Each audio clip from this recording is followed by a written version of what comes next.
अस्पताल जहां जिंदगियां बचाई जाती हैं, वहां से ही एक खतरनाक वायरस मुंतकिल हो सकता है। आखिर ये कैसे मुमकिन है? 78 बच्चे आखिर इस बीमारी का शिकार कैसे हुए?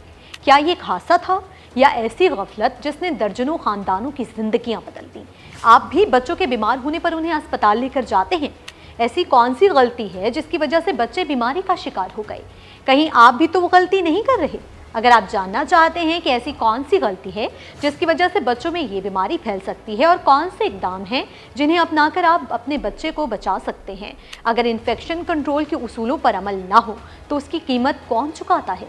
एक ऐसा वाकया जिसने पूरे निज़ाम सेहत पर सवाल खड़े कर दिए। अगर एक अस्पताल में ऐसा हो सकता है तो क्या दूसरे अस्पतालों में सब कुछ वाकई महफूज है? आज की वीडियो में हम इस पूरे केस की टाइमलाइन, तहकीकात, रिपोर्ट के हैरानकुन इंकशाफात और ताज़ा तरीन अपडेट्स आसान जुबान में समझेंगे।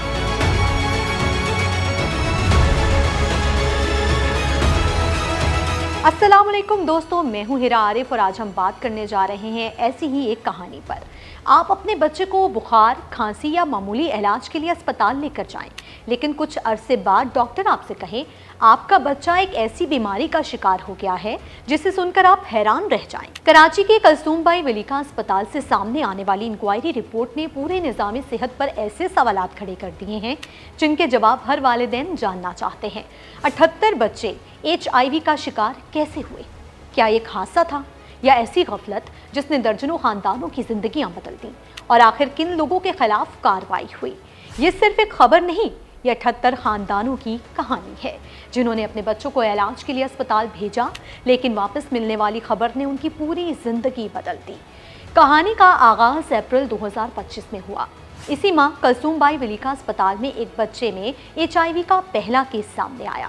शायद उस वक्त किसी ने अंदाजा भी नहीं लगाया था कि चंद माह बाद यही केस एक बड़े बहरान में तब्दील हो जाएगा। फिर अगस्त आया और केसेस बढ़ने लगे।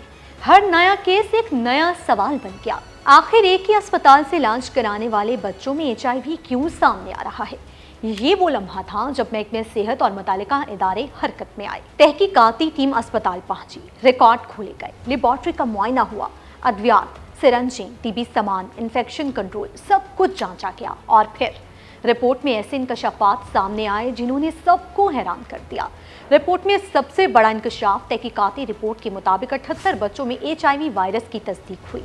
ये सिर्फ एक या दो केस नहीं थे, बल्कि एक ऐसा मामला था जिसने पूरे अस्पताल के इन्फेक्शन कंट्रोल सिस्टम पर सवालात खड़े कर दिए। रिपोर्ट के मुताबिक अस्पताल में डिस्पोजेबल TB सामान की शदीद किल्लत थी। सिरंजें, IV, कैनोला और दीगर जरूरी सामान मुनासिब मिकदार में दस्तियाब नहीं था। SOPs इन्फेक्शन कंट्रोल करने के लिए बनाए गए थे, पर मौसर अमल दरामद नहीं हो रहा था।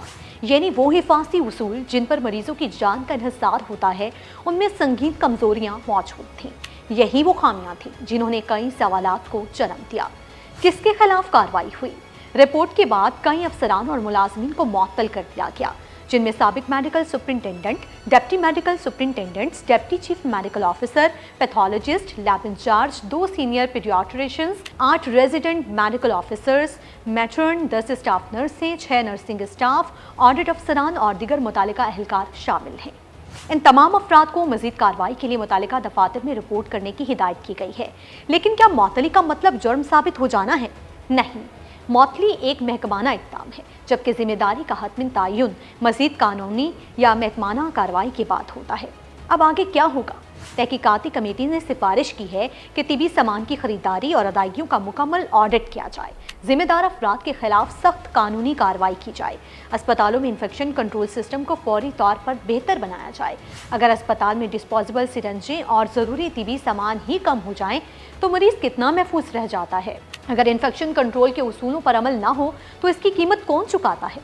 अफसोस की बात यह है, अक्सर इसकी कीमत वो मरीज चुकाते हैं जो इलाज की उम्मीद लेकर अस्पताल आते हैं। सबसे अहम सवाल, क्या HIV आम मेल जोल से फैलता है? नहीं, HIV हाथ मिलाने, साथ बैठने, गले मिलने या एक साथ खाना खाने से मुंतकिल नहीं होता। ये वायरस मखसूस हालात में, जैसे आलूदा सिरंज, गैर महफूज TB तरीक़ाकार या गैर महफूज खून की मुंतकली के जरिए मुंतकिल हो सकता है। 78 बच्चे, एक इंक्वायरी रिपोर्ट, दर्जनों मौतलियाँ और बेशुमार सवालात। इस वाक़ये ने सिर्फ एक अस्पताल नहीं बल्कि पूरे सेहत के निज़ाम को आईना दिखाया है। अब असल इम्तहान ये है कि क्या इस रिपोर्ट के बाद वाकई निज़ाम बदलेगा या चंद दिन की खबरों के बाद सब कुछ फिर पहले जैसा हो जाएगा। सेहत के निज़ाम में सबसे खतरनाक वायरस सिर्फ बीमारी नहीं होता, बाज़ औक़ात गफलत भी होती है, क्योंकि अस्पताल वो जगह होनी चाहिए जहां मरीज बीमारी से निजात पाएं, ना कि नई बीमारी लेकर वापस आ जाएं। आपकी इस बारे में क्या राय है, कमेंट में ज़रूर बताएं। तब तक के लिए मुझे दें इजाज़त। अल्लाह हाफ़िज़ नासिर।